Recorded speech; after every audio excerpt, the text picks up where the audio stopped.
Hi everyone, and happy Video Monday. Teshia Maher here with you, and here I am looking glamorous in my pajamas and looking as tired as I feel, and I hope all that's okay with you because it's all I got right now. I actually want to start this video by telling you or saying sorry to you guys because I feel like I have not been near as active as I want to be on my Facebook page or as active as I always have been in the past. And truth is, I've been making a lot of changes in my life and I really got caught up and swept up, and I haven't had the time to do my social media, my Twitter, and to be as active on Facebook.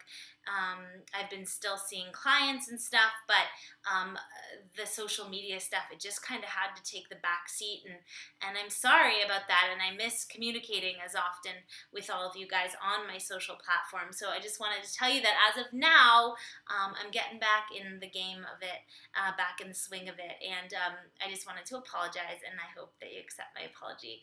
And if you even noticed, I don't know, maybe you didn't. That's great. Anyways, for this week's Video Monday, I am going to talk about how to do the perfect downward dog. So Chris, one of my amazing active Facebook followers, he asked me how he could, or if I would talk about how to do a proper downward dog. So I'm going to talk to you today about how you can master or perfect your downward dog. Downward dog is, in many respects, a very simple yoga asana, but at the very same time, there's a lot going on, and it's very easy to do it wrong. So I have been experimenting here with my computer in my living room, and I can't find the right angle so that you're going to actually properly be able to see this. So I'm thinking I'll do in the next couple days like a little follow-up video just to show you, maybe if that's helpful, exactly what I'm talking about here. But I think that you're gonna get the gist from my just explaining it. So number one, with downward facing dog, what are we trying to do? In this yoga asana, we're working to lengthen the spine and, even more specifically, lengthen the hamstrings. We're totally stretching, or rather strengthening our arms in the pose. We're absolutely increasing flexibility through the spine, but we're mostly working into lengthening those tight hammies. So let's start from the fingers or the hands and work our way down. I think that's the best way to do this, especially since I can't show you visually. So number one, your hands. Your hands aren't like this, okay? So when you're doing the pose, you want to spread your fingers, and you really want to ground down specifically with your index finger and the padding of your thumb, okay? So hands are spread, and those two fingers there specifically are really grounding down. The next thing is you're not locking the elbows and allowing the shoulders to go up around your ears. Bend the elbows a little bit. So you want a slight micro bend in your elbows. And as you do that, there's a hugging in, essentially, of the upper inner arm. So I can probably show you that much.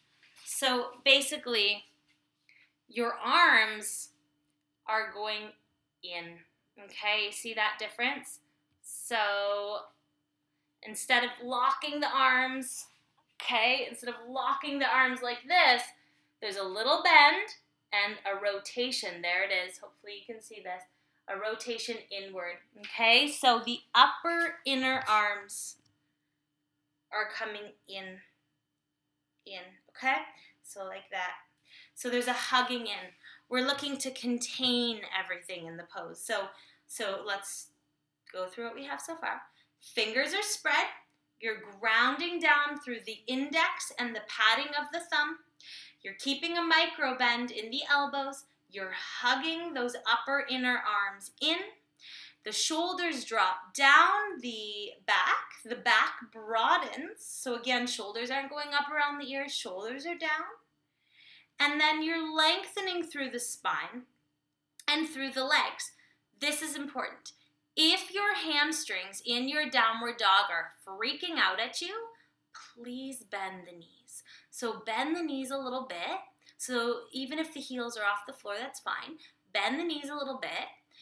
And that's going to allow the hamstrings to really stretch nicely and effectively while also keeping all of the pressure from going into your lower back. So then you can work on just gently breathing and letting those heels sink over time.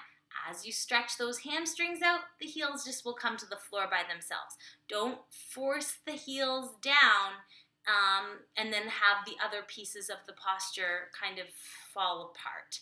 All right, so I hope that all translates without the visual. I'll try really quick to show you. Yeah, you can't really see, but fingers spread, hug the upper inner arms. You're looking for nice length across the back. See my back? I'm not sinking down like this, and I'm not all round like this. You want length through the spine. Now, what about the neck? Okay, so the neck, you're not looking back. You're not looking way forward. The neck, your cervical spine, is part of your spine. You want to just focus straight down, a little bit, just exactly where your eye line falls. If you have your neck straight and you look straight down, not back at all, you're just looking straight down, that's about where you want to be. So the neck is long, and that way the neck is lengthening with the rest of the spine and again down the backs of the legs.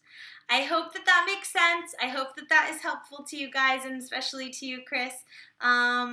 If you have any more questions about this, post below this video, or as always, you can send me a message through my Facebook page, Teshia Maher in the Home of Living Live, where I will be being more active again as of now, or also visit my website, www.teshiamaher.com. This has been how to do a proper downward dog, and I hope you have a beautiful, proper night's sleep.